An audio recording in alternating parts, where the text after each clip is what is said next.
Conventional monetary policy tools. During normal times, the Federal Reserve uses three tools of monetary policy: open market operations, discount lending, and reserve requirements to control the money supply and interest rates. And these three tools are referred to as conventional monetary policy tools. We will look at each of them in turn and then at the additional tool of paying interest on reserves to see how the Fed wields them in practice and how relatively useful each tool is. Open market operations. When market operations are the most important, open market operations are the most important conventional monetary policy tool because they are the primary determinants of changes in interest rates and the monetary base, the main source of fluctuations in the money supply. Open market purchases expand reserves and the monetary base, thereby increasing the money supply and lowering short-term interest rates. Open market sales shrink reserves and the monetary base, decreasing the money supply and raising short-term interest rates. Now that we understand from Chapter 17 the elements of the Fed's balance sheet that influence reserves and the monetary base, we can examine how the Federal Reserve conducts open market operations with the objective of controlling short-term interest rates and the money supply. Open market operations fall into two categories. Dynamic open market operations are intended to change the level of reserves and the monetary base, and defensive open market operations are intended to offset movements in other factors that affect reserves and the monetary base, such as changes in Treasury deposits with the Fed or changes in flow. The Fed conducts conventional open market operations in U.S. Treasury and government agency securities, especially U.S. Treasury bills. The Fed conducts most of its open market operations in Treasury securities because the market for these securities is the most liquid and has the largest trading volume. It has the capacity to absorb the Fed's substantial volume of transactions without experiencing excessive price fluctuations that would disrupt the market. As we saw in Chapter 16, the decision-making authority for open market operation is the Federal Open Market Committee, FOMC, which sets a target for the federal funds rate. The actual execution of these operations, however, is conducted by the trading desk at the Federal Reserve Bank of New York, whose operations are described by this inside the Fed box, a day at the trading desk. Open market operations are conducted electronically through a specific set of dealers in government securities, known as primary dealers, by a computer system called TRAPS, Trading Room Automated Processing System. A message is electronically transmitted to all the primary dealers simultaneously over TRAPS, indicating the type and maturity of the operation being arranged. The dealers are given several minutes to respond via TRAPS with their propositions to buy or sell government securities at various prices. The propositions are then assembled and displayed on a computer screen for evaluation. The desk will select all propositions beginning with the most attractively priced up to the point at which the desired amount of securities is purchased or sold, and it will notify each dealer via TRAPS on which of its propositions have been chosen. The entire selection process is typically completed in a matter of minutes. Defensive open market operations are of two basic types. In a repurchase agreement, often called a repo, the Fed purchases securities with an agreement that the seller will repurchase them in a short period of time, anywhere from 1 to 15 days from the original date of purchase.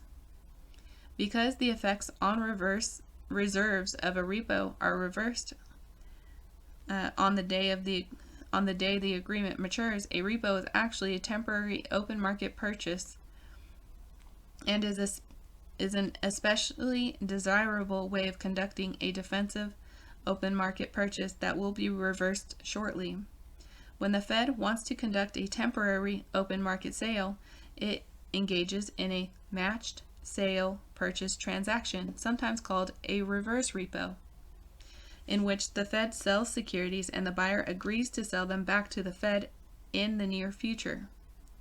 At times, the desk may see the need to address a persistent reserve shortage or surplus and wish to arrange a dynamic open market operation that will have more permanent impact on the supply of reserves. Outright transactions which involve a purchase or sale of securities that is not self-reversing are also conducted over drafts. Discount policy and the lender of last resort. The facility at which banks can borrow reserves from the Federal Reserve is called the discount window. The easiest way to understand how the Fed affects the volume of borrowed reserves is by looking at how the discount window operates. Operation of the discount window. The Fed's discount loans to banks are of three types: primary credit, secondary credit, and seasonal credit. Primary credit is the discount lending that plays the most important role in monetary policy. Healthy banks are allowed to borrow all they want at very short maturities, usually overnight, from the primary credit facility, and is therefore referred to as a standing lending facility. The interest rate on these loans is the discount rate, and as we mentioned before, it is set higher than the federal funds price target, usually by 100 basis points, 1 percentage point.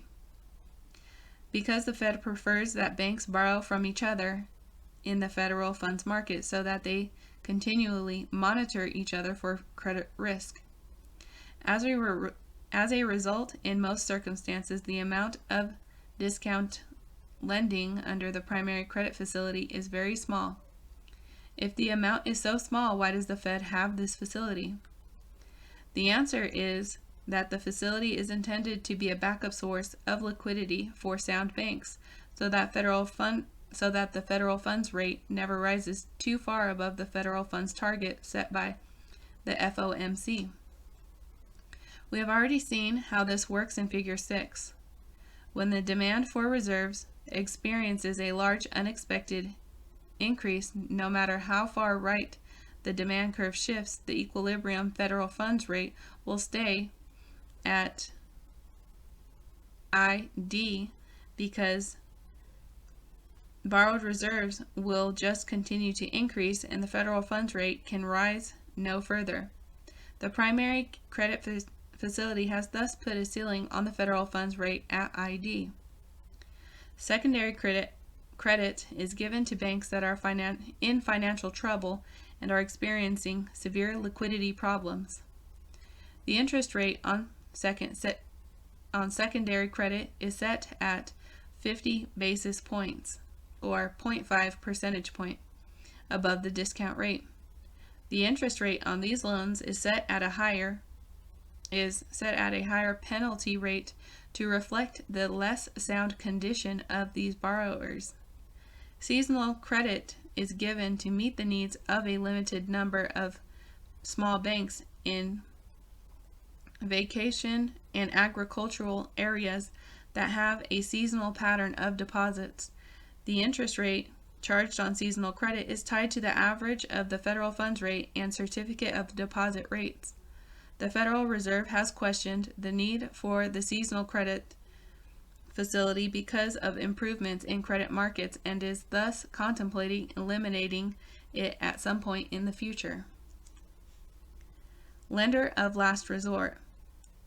In addition to its use as a tool to influence reserves, the monetary base, and the money supply, discounting is important in preventing and coping with financial panics.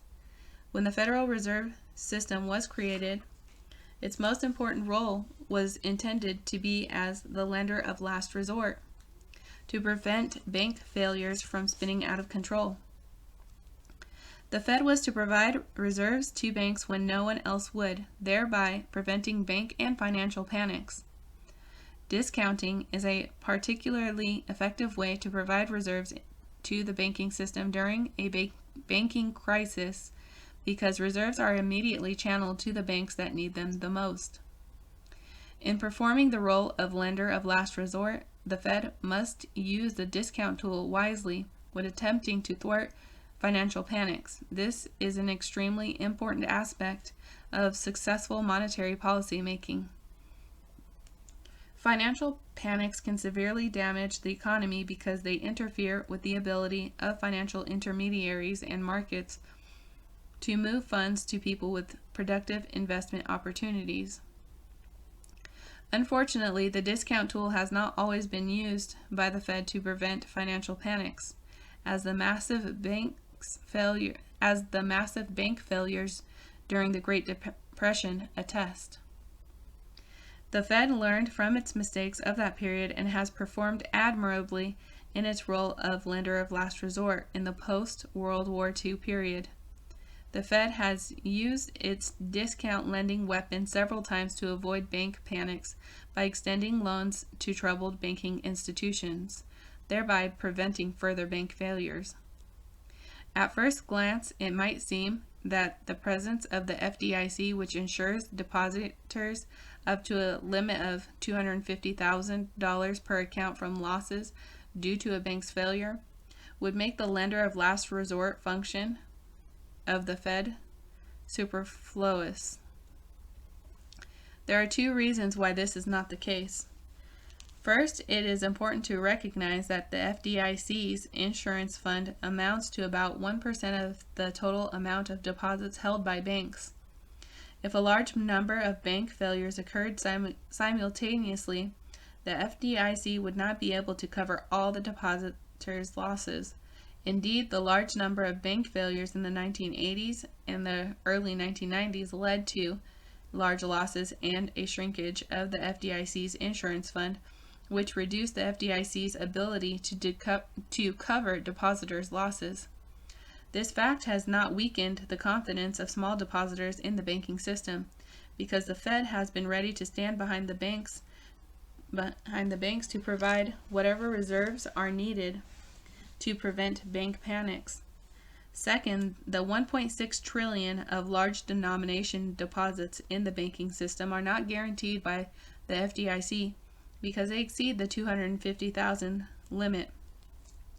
A loss of confidence in the banking system could still lead to runs on banks from the large denomination depositors, and bank panics could still occur despite the existence of the FDIC.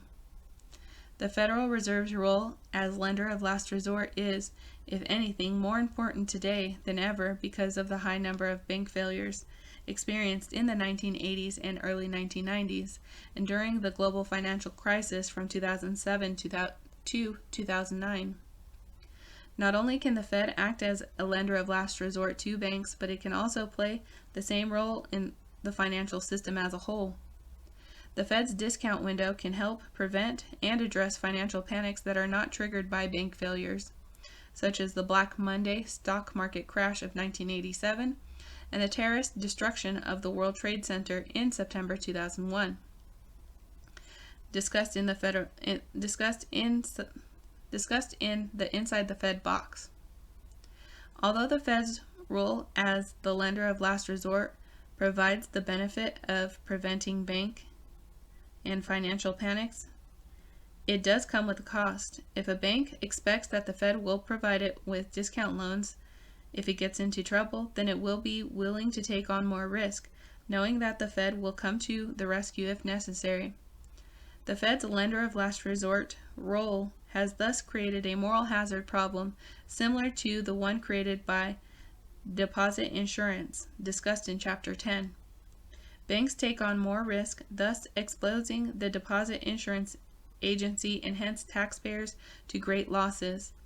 The moral hazard problem is most severe for large banks, which may believe that the Fed and the FDIC view them as too big to fail.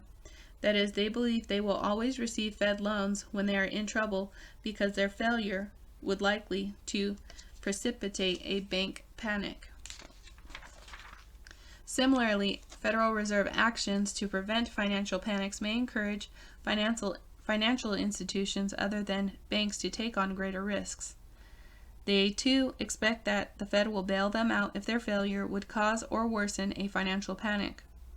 When the Fed considers using the discount weapon to prevent a panic, it needs to consider the trade-off between the moral hazard cost of its role as lender of last resort and the benefit of preventing the financial panic. This trade-off explains why the Fed must be careful not to perform its function as lender of last resort too frequently. Reserve requirements. As we saw in Chapter 17, changes in the required reserve ratio affect the money supply by causing the money supply multiplier to change. A rise in reserve requirements reduces the amount of deposits that can be supported by a given level of the monetary base and leads to a contraction of the money supply. A rise in reserve requirements also increases the demand for reserves and raises the federal funds rate. Conversely, a decline in reserve requirements leads to an expansion of the money supply and a fall in the federal funds rate. The Fed has had the authority to vary reserve requirements since the 1930s. This method was once a powerful way of affecting the money supply and interest rates, but is rarely used today. Under the Depository Institutions Deregulation and Monetary Control Act of 1980, all depository institutions, including commercial banks, savings and loan associations, mutual savings bank, and credit unions, are subject to the same reserve requirements. Required reserves on all checkable deposits, including non-interest-bearing checking accounts, NOW accounts, Super NOW accounts, and ATS, automatic transfer savings accounts, are equal to zero for the first 15.5 million of a bank's checkable deposits, 3% on checkable deposits from 15.5 to 115.1 million, and 10% on checkable deposits over 115.1 million. The percentage set at 10% can be varied between 8 and 14 at the Fed's discretion. In extraordinary circumstances, the percentage can be raised as high as 18%. Interest on reserves. Because the Fed started paying interest on reserves only in 2008, this tool of monetary policy does not have a long history. For the same reason, the Fed sets the discount rate above the federal funds target, that is to encourage borrowing and lending in the federal funds market so that banks monitor each other. The Fed, to date, generally has set the interest rate on reserves below the federal funds target. This means that the Fed has not used interest on reserves as a tool of monetary policy, but instead has just used it to help provide a floor under the federal funds rate. However, in the aftermath of the global financial crisis, banks have accumulated huge quantities of reserves, and in this situation, increasing the federal funds rate would require massive amounts of open market operations to remove these reserves from the banking system. The interest on reserves tool can come to the rescue because it can be used to raise the federal funds rate as illustrated in Panel B of Figure 5. Indeed, this tool of monetary policy was used extensively when the Fed wanted to raise the federal funds rate and exit from the policy of maintaining it at zero in December of 2015. Relative advantages of the different tools. Open market operations constitute the most important conventional monetary policy tool because they have four basic advantages over the other tools. 1. Open market operations occur at the initiative of the Fed, which has complete control over their volume. This control is not found, for example, in discount operations, in which the Fed can encourage or discourage banks borrowing of reserves by altering the discount rate, but cannot directly control the volume of borrowed reserves. 2. Open market operations are flexible and precise. They can be used to the exact extent desired, no matter how small a change in reserves or the monetary base is required. Open market operations can achieve it with a small purchase or sale of securities. Conversely, if the desired change in reserves or the base is very large, the open market operations tool is strong enough to do the job through a very large purchase or sale of securities. 3. Open market operations are easily reversed. If a mistake is made in conducting an open market operation, the Fed can immediately reverse it. If the trading desk decides that the federal funds rate is too low because it has made too many open market purchases, it can immediately make a correction by conducting open market sales. 4. Open market operations can be implemented quickly. They involve no administrative delays. When the trading desk decides that it wants to change the monetary base or its reserves, it just places orders with the securities dealers and the trades are executed immediately. Changes to reserve requirements, on the other hand, take time to implement because banks must be given advance warning so they can adjust their computer systems to calculate required reserves. Also, since it is costly to adjust computer systems, reversing a change in reserve requirements is burdensome to some banks. For these reasons, the policy tool of changing reserve requirements does not have much to recommend it and is rarely used. These are two situations in which other tools have advantages over open market operations.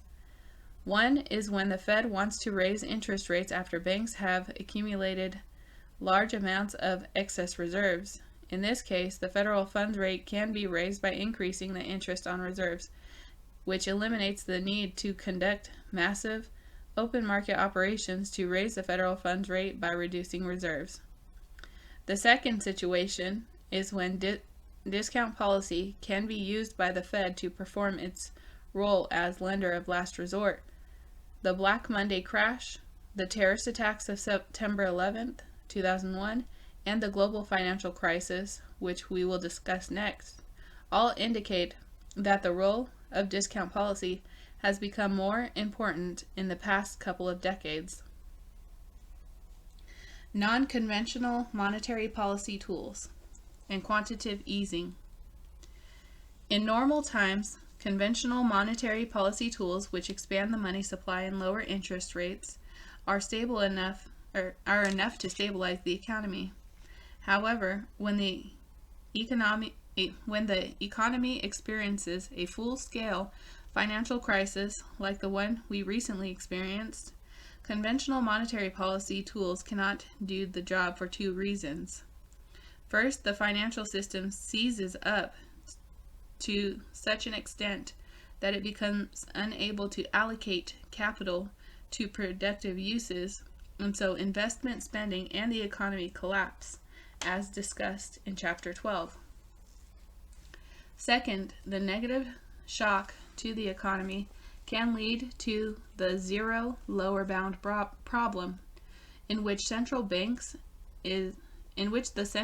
is unable to lower its policy interest rate, the federal funds rate for the Fed, further because it has hit a floor of zero, as occurred at the end of 2008.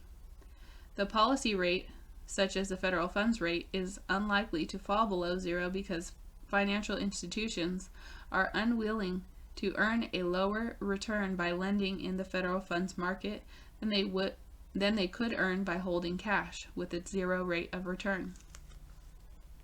For both of these reasons, central banks need non-interest rate tools known as non-conventional monetary policy tools to stimulate the economy. These non-conventional monetary policy tools take four forms. 1. Liquidity provision. 2. Asset purchases. 3. Forward guidance.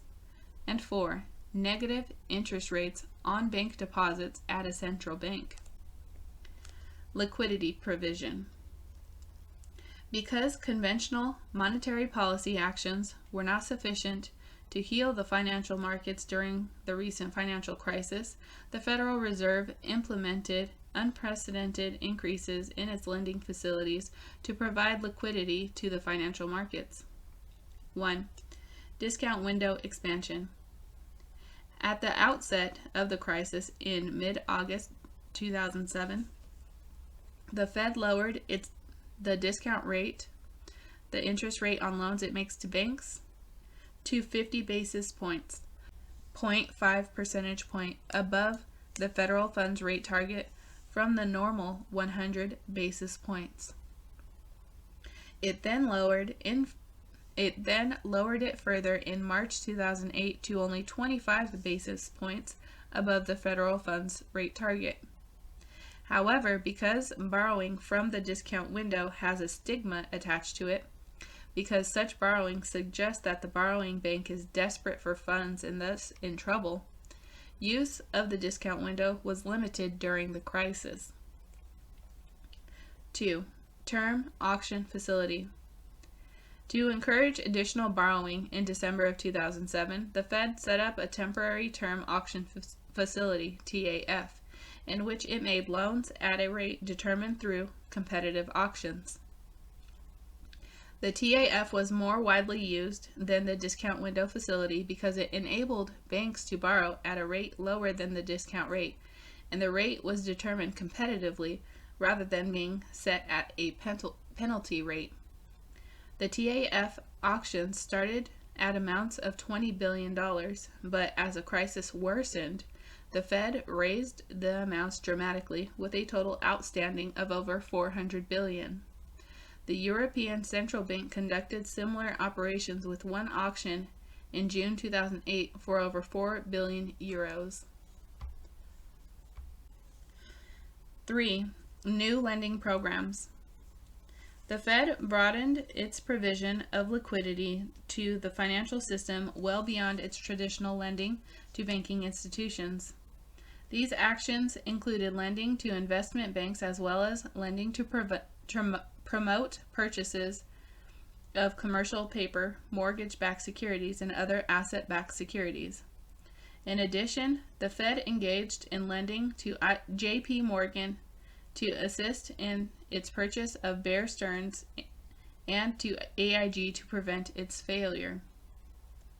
The enlargement of the Fed's lending programs during the 2007 to 2009 financial crisis was indeed remarkable, expanding the Fed's balance sheet by over $1 trillion by the end of 2008, with the balance sheet expansion continuing even after 2008. The number of new programs introduced over the course of the crisis spawned a whole new set of abbreviations, including the TAF, TSLF, PDCF, AMLF, MMIFF, CPFF, and TALF. These facilities are described in more detail in the Inside the Fed box, Fed lending facilities during the global financial crisis. Large-scale asset purchase. The Fed's open market operations normally involve only the purchase of government securities, particularly those that are short-term. However, during the crisis, the Fed started 2 new large-scale asset purchase programs, often referred to as LSAPs, to lower interest rates for particular types of credit. In November 2008, the Fed set up a government-sponsored entities purchase program in which the Fed eventually purchased $1.25 trillion of mortgage-backed securities, MBS, guaranteed by Fannie Mae and Freddie Mac. Through these purchases, the Fed hoped to prop up the MBS market and to lower interest rates on residential mortgages to stimulate the housing market. 2. In November 2010, the Fed announced that it would purchase $600 billion of long-term Treasury securities at a rate of $75 billion per month. This large-scale purchase program, which became known as QE2, which stands for Quantitative Easing 2, not the Cunard cruise ship, was intended to lower long-term interest rates, although short-term interest rates on Treasury securities hit a floor of 0 during the global financial crisis. Long-term interest rates did not. Since investment projects have a long life, long-term interest rates are more relevant to investment decisions than short-term rates. The Fed's purchase of long-term treasuries was an effort to stimulate investment spending and the economy by lowering long-term interest rates. 3. In September of 2012, the Federal Reserve announced a third large-scale asset purchase program, which became known as QE3. That combined elements of QE1 and QE2. Through QE3, the Fed conducted monthly purchases of $40 billion of mortgage-backed securities and $45 billion of long-term treasuries. However, QE3 differed in one major way from the previous QE programs, in that its goal was not to increase assets by a fixed dollar amount, but instead was open-ended, with the purchase plan set to continue if the outlook for the labor market does not improve substantially. These liquidity provision and large-scale asset purchase programs led to an unprecedented quadrupling of the Federal Reserve's balance sheet, shown in Figure 7. Quantitative easing versus credit easing. As we just learned, the programs introduced by the Fed in response to the global financial crisis led to an unprecedented expansion of the Federal Reserve's balance sheet from about $900 billion to over $4 trillion by 2017. This expansion of the balance sheet is referred to as quantitative easing because, as shown in Chapter 17, it leads to a huge increase in the monetary base. Because such an increase in the monetary base would usually result in an expansion of the money supply, it seems as though such an expansion could be a powerful force in stimulating the economy in the near term and possibly producing inflation down the road. There are reasons to be very skeptical of this hypothesis. First, as we saw in the final application in Chapter 17, the huge expansion in the Fed's balance sheet and the monetary base did not result in a large increase in the money supply, because most of the increase in the monetary base just flowed into holdings of excess reserves. Second, because the federal funds rate had already fallen to the zero lower bound, the expansion of the balance sheet and the monetary base could not lower short-term interest rates any further and thereby stimulate the economy. Third, an increase in the monetary base does not mean that banks will increase lending, because they can just add to their holdings of excess reserves instead of making loans. Indeed, this appears to be exactly what happened during the global financial crisis when the huge increase in the monetary base led primarily to a massive rise in excess reserves, and bank lending did not increase. A similar phenomenon seems to have occurred when the Bank of Japan engaged in quantitative easing after Japan's stock and real estate market bubbles burst in the 1990s. Yet, not only did the Japanese economy fail to recover, but inflation even turned negative. Does skepticism about the merits of quantitative easing mean that the Fed's non-conventional monetary policy actions during the financial crisis were ineffective in stimulating the economy? The Fed chair at the time, Ben Bernanke, argued that the answer is no, because the Fed's policies were directed not at expanding the Fed's balance sheet, but rather at credit easing, that is, altering the composition of the Fed's balance sheet in order to improve the functioning of particular segments of the credit markets. Indeed, Bernanke was adamant that the Fed's policies should not be characterized as quantitative easing. Altering the composition of the Fed's balance sheet can stimulate the economy in several ways. First, When the Fed provides liquidity to a particular segment of the credit markets that has seized up, such liquidity can help unfreeze the market and thereby enable it to allocate capital to productive uses, consequently stimulating the economy. Second, when the Fed purchases particular securities, it increases the demand for those securities, and as we saw in Chapter 6, such an action can lower the interest rates on those securities relative to rates on other securities. Thus, even short-term interest rates have hit a floor of 0. Asset purchases can lower interest rates for borrowers in particular credit markets and thereby stimulate spending.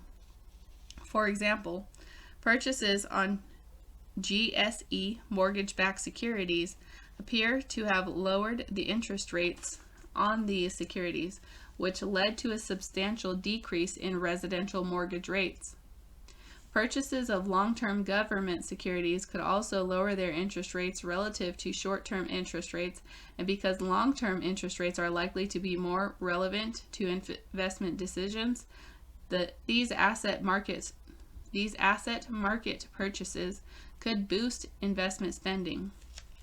Recent research appears to support this viewpoint, with estimates of the decline in long-term interest rates following the Fed's asset purchase programs on the order of 100 basis points, 1 percentage point. Forward guidance. Although short-term interest rates could not be driven below 0 in the aftermath of the global financial crisis, the Federal Reserve had the option of taking a different route in its efforts to achieve lower long-term interest rates, which, as we mentioned above, would stimulate the economy. This route involved a commitment by the Fed to keep the federal funds rate at 0 for a long period of time. To see how this would work, recall our discussion of the expectations theory of the term structure of interest rates in Chapter 6. There we saw that long-term interest rates will equal an average of the short-term interest rates that markets expect to occur over the life of the long-term bond. By committing to the future policy action of keeping the federal funds rate at 0 for an extended period, the Fed could lower the market's expectations of future short-term interest rates, thereby causing the long-term interest rates to fall. Michael Woodford of Columbia University has referred to such a strategy as management of expectations, but is more commonly referred to as forward guidance. The Fed pursued this forward guidance strategy when it announced after its FOMC meeting on December 16, 2008, that not only would it lower the federal funds rate target to between 0 and 1/4%, but also that the committee anticipates that weak economic conditions are likely to warrant exceptionally low levels of the federal funds rate for some time. The Fed continued to use this type of language in its FOMC statements for several years afterward, even committing to keep the federal funds rate near 0 until an actual date of mid-2013. At its FOMC meeting in August of 2011, modified to mid-2015 at later meetings. Although long-term interest rates on Treasury securities did subsequently fall, it is not clear how much of this decline was due to the Fed's forward guidance versus the general weakness of the economy. There are two types of commitments to future policy actions: conditional and unconditional. The commitment to keep the federal funds rate at 0 for an extended period starting 2008 was conditional because it stated that the decision was predicated on a weak economy going forward. If economic circumstances changed, the FOMC was indicating that it might abandon the commitment. Alternatively, the Fed could have made an unconditional commitment just by stating that it would keep the federal funds rate at zero for an extended period of time, without indicating that this decision might change depending on the state of the economy. An unconditional commitment is stronger than a conditional commitment because it does not suggest the commitment will be abandoned, and so is likely to have a larger effect on long-term interest rates. Unfortunately, it has the disadvantage that if circumstances change in such a way that it would be better to abandon the commitment, the Fed may feel it cannot go back on its word and therefore cannot abandon the commitment. The disadvantages of an unconditional commitment are illustrated by the Fed's experience in the 2003 to 2006 period. In 2003, the Fed became worried that inflation was too low and that the probability of deflation was significant. At the August 12, 2003 FOMC meeting, the FOMC stated, "In these circumstances, the committee believes that policy accommodation can be maintained for a considerable period." Then, when the Fed started to tighten policy at its June 30, 2004 FOMC meeting, it changed its statement to policy accommodation can be removed at a pace that is likely to be measured. For the next 17 FOMC meetings through June 2006, the Fed raised the federal funds rate target by exactly 1/4 percentage point at every single meeting. The market interpreted the FOMC's statement as indicating an unconditional commitment, and this is why the Fed may have been constrained not to deviate from a 1/4 percentage point move at every FOMC meeting. In retrospect, this commitment led to monetary policy that was too easy for too long, with inflation subsequently rising to well above desirable levels, and as discussed in Chapter 12, may have helped promote the housing bubble whose bursting led to such devastating consequences for the economy. When the Fed announced a specific date for exiting from exceptionally low rates, many market participants viewed this announcement as an unconditional commitment, despite the Federal Reserve's objections to such an interpretation. To avoid the problems associated with an unconditional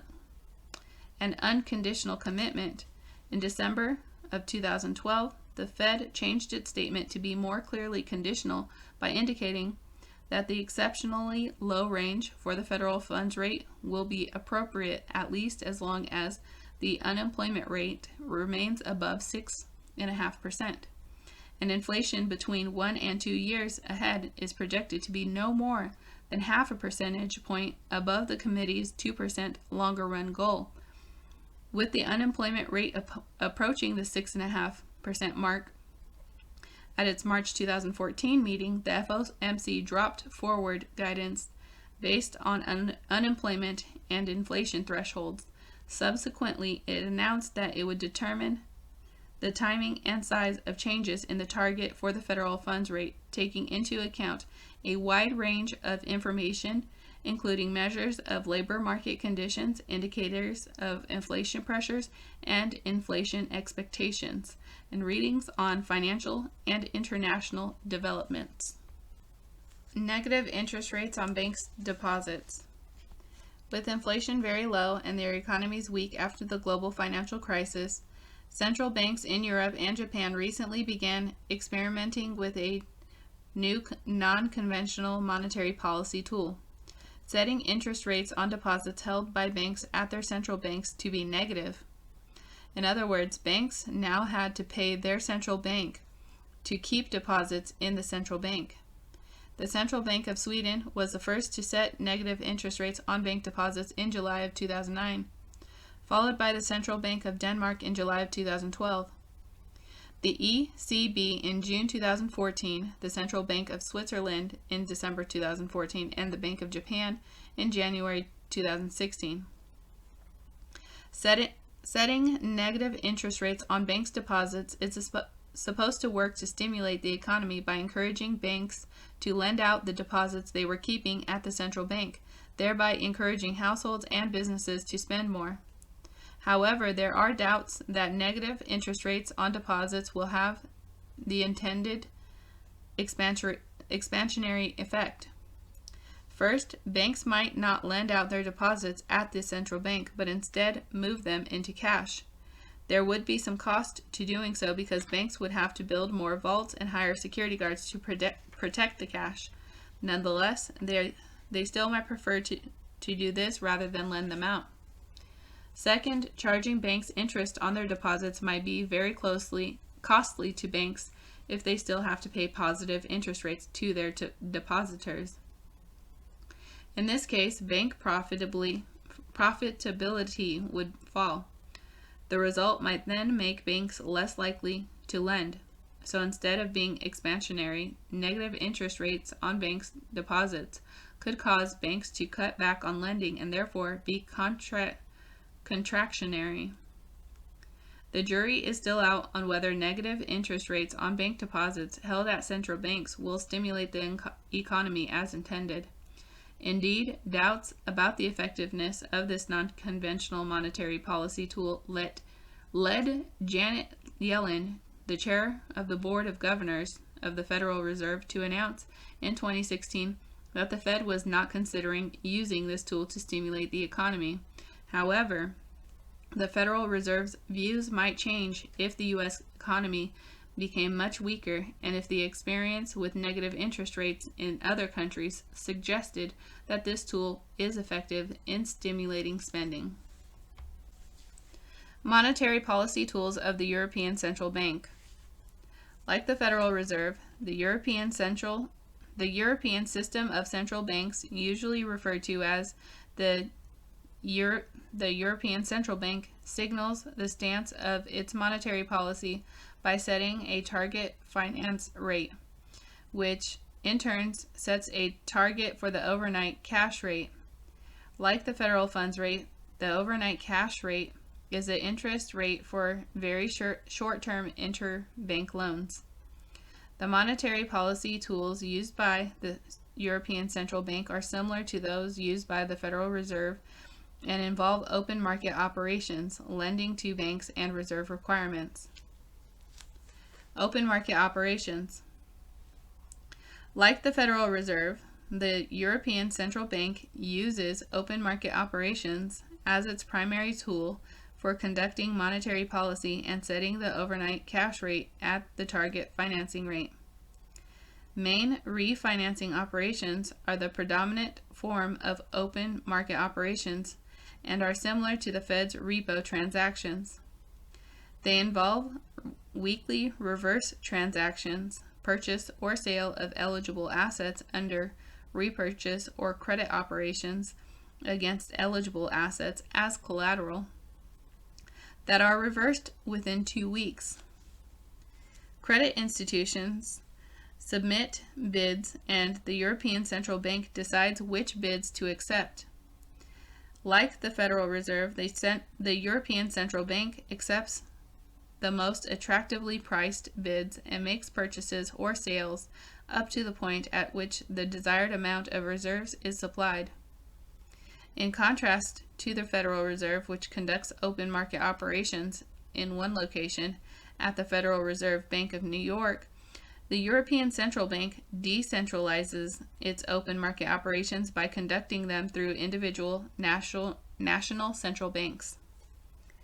A second category of open market operations is longer-term refinancing operations, which are a much smaller source of liquidity for the euro area banking system and are similar to the Fed's outright purchases or sales of securities. These operations are carried out monthly and typically involve purchases or sales of securities with a maturity of 3 months.